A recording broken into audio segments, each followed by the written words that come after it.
Vous écoutez Chapeau avec Alexandre Coupal et Francis Lavigne. À CIBL 101.5. C'est le grand retour de la guerre des bières et je sais pas si vous l'avez remarqué, mais on est dans la semaine qui mène au Super Bowl et comme on a de la suite dans les idées, on s'est dit c'est comme le moment de ramener Philippe Dion pour une première en 2014. Bonsoir Philippe. Bonsoir. Très heureux de te retrouver. Moi aussi. Alors oui, qui dit Super Bowl dit d'abord dans l'ordre soit aile de poulet bière et ou bière aile de poulet.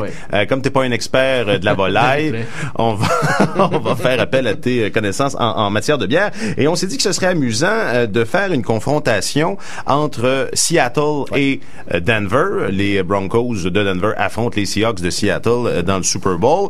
Je sais pas si ça aura des vertus prémonitoires. Ben peut-être que oui, on va essayer de prédire la victoire. On va essayer de prédire la victoire avec nos nos bières. OK. On commence avec les Broncos de Denver. D'accord. Au départ, j'avais pensé utiliser une bière au chanvre, le chanvre qui est la plante dans la même famille que le cannabis. Parce que Denver, Colorado, mais tu sais que, et là je vais pas te couper le chanvre sous le pied, mais les deux États l'État de Washington aussi a légalisé. Je pense que ça va prendre quelques temps encore si je ne m'abuse. Ça se peut très bien. Colorado c'est déjà fait, on peut déjà acheter en vente libre et légale la substance dite substance. Et voilà. La bière au chanvre, ça se fait, il y en a eu au Québec. Il y en a encore, mais elle est plus embouteillée. J'en ai pas trouvé d'embouteillé et j'ai fait des appels au dépanneur Pelouzou notamment, qui est un excellent dépanneur de bière à Montréal, et ils en ont plus de bière embouteillée. Il y avait la brasserie Le Chaudron International qui brassait sa chanvre rouge, qui est sûrement encore brassée, mais qui est plus en bouteille, qui est seulement en fût. Il y a même le Dieu du ciel qui s'est commis à la bière de chanvre avec la fumisterie. Mais encore une fois... Elles sont disponibles seulement en fût? Seulement en fût. Je sais pas si elles sont brassées à l'heure actuelle, mais c'est pas impossible qu'au Dieu du ciel, il la fasse une fois de temps en temps, mais il ne l'embouteille pas. Ils partent une batch, puis et voilà, une fois qu'elle est bue, on passe à d'autres choses. Exactement. Okay. Donc, j'ai pas pu aller pour la bière de chanvre aujourd'hui. Donc, je suis allé complètement à l'autre bout du spectre. Moi, je connais l'identité de la bière, c'est pour ça que je rigole. Ouais. Donc, la tradition brescole du Colorado qui est souvent très, très riche, mais à l'autre bout complètement, dans des bières un peu plus douces, on a la Coors et la Coors Light. On parlait de Super Bowl, il y a une association facile à faire entre les deux. Et voilà. Donc, dans l'imaginaire de la Coors Light, dans la publicité qu'on nous fait, on nous montre souvent les fameuses rocheuses, les montagnes qui symbolisent la fraîcheur. Il y a même la montagne qui devient bleue quand la bière est froide. Moi, c'est toute une innovation vraiment qui m'a amené. Parce que comment savoir que sa bière est froide, c'est tout un dilemme. C'est vraiment un problème. Enfin. Exactement. Mais cet imaginaire-là vient pas de nulle part. Coors a véritablement été fondé au Colorado. Par deux immigrants d'origine allemande, Adolf Coors et Josef Schuller, qui ont donc fondé ça en 1873. Jacob Schuller, et Adolf Coors a racheté les parts rapidement pour mettre son nom sur la bière. Donc, c'est bel et bien une brasserie du Colorado qui vient de Golden au Colorado, et plusieurs dizaines d'années plus tard, en 1978, est née la Coors Light. Là, je veux pas te coincer, mais je devine que avant, en 1873, je devine que la bière était meilleure. La Coors, ça devait être meilleure que celle qu'on nous vend aujourd'hui. Probablement. J'étais pas là, mais c'est quand même un Allemand d'origine qui l'a fondé. C'est ça. Ça sonne déjà plus goûteux ou plus réussi. Mais est-ce qu'il existe juste de la Coors? Excellente question. Je pense que oui. Mais il y en a pas ici. On en a pas ici. Est-ce qu'il leur donne toujours des qualificatifs? Est-ce qu'on peut s'acheter une Coors?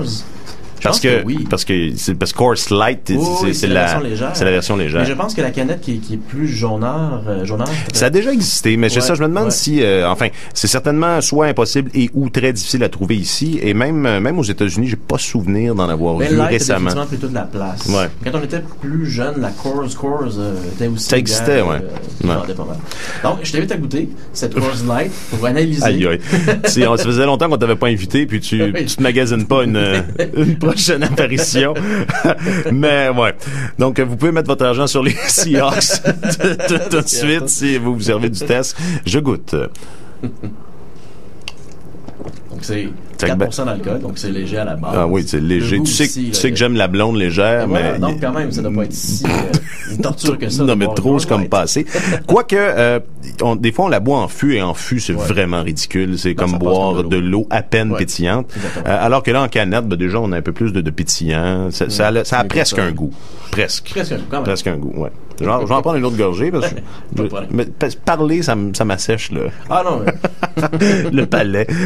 Donc, écoute, c'est un dur coup pour Denver. Ouais. Mais c'est quand même une bière très populaire, fait qu'on ne sait jamais. Et pour les Seahawks de Seattle, ben là, de l'autre côté, les Seahawks, évidemment, Seattle dans le nord-ouest américain, ça vient de l'État de Washington. Et qu'est-ce qu'il représente au niveau brassicole, le nord-ouest américain? C'est le houblon. Une grande partie du houblon qui pousse aux États-Unis, voire même, là, si on fait des comparaisons, en Amérique du Nord, vient du nord-ouest américain. C'est là que ça a été, pas développé, mais qui ont fait de grandes cultures sur la côte Pacifique. Ça pousse bien, semble-t-il, du houblon dans le secteur. Et il y a un houblon en particulier, le houblon Cascade, qui est né dans l'État d'Oregon et donc qui représente vraiment bien le secteur. Fait que je me suis dit, trouver une bière qui représente les Seahawks, trouver une bière très houblonnée et aussi qui a du houblon Cascade. Et je suis arrivé avec l'IPA de Saint-Ambroise, qu'on connaît déjà. Qu'on a déjà goûté à l'émission. Mais c'était la bière vraiment appropriée et elle a effectivement du houblon Cascade. Et pour ceux qui sont visuels, à la radio, c'est l'idéal. Voilà. Mais la canette a les mêmes couleurs ou enfin sensiblement que les Seahawks. Là, on est dans le vert. C'est vrai. Donc, il y a une vraie thématique. Mais c'est surtout évidemment pour le houblon, on voit la petite fleur de houblon sur la canette, mais il y a du vert dans l'uniforme des Seahawks de Seattle, donc on peut faire un lien. Les India Pale Ale, j'en ai déjà parlé, c'est les championnes du houblon.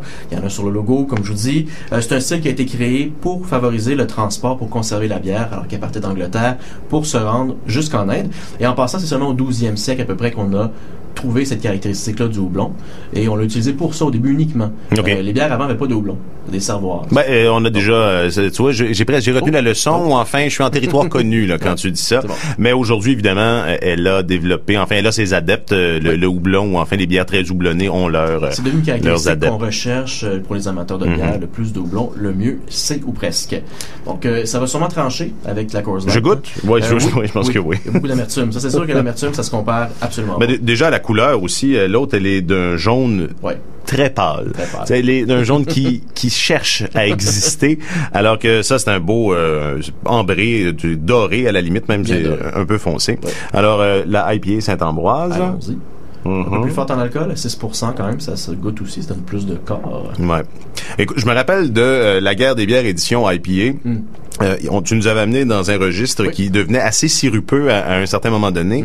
Là, on est aux portes de ça. Ouais. Moi, je serais capable d'en boire quelques millilitres, là, voire 1 litre ou 2. D'accord, 1 litre ou 2. Mais ça, c'est moi. Et là, dans ce stade, en écoutant les Seahawks, peut-être que... Selon mes barèmes. Mais quoi que pendant le Super Bowl, je recommanderais peut-être de boire ça parce forcément, on en boit moins qu'une bière une bière de soif, là, vraiment, qui descend sans difficulté.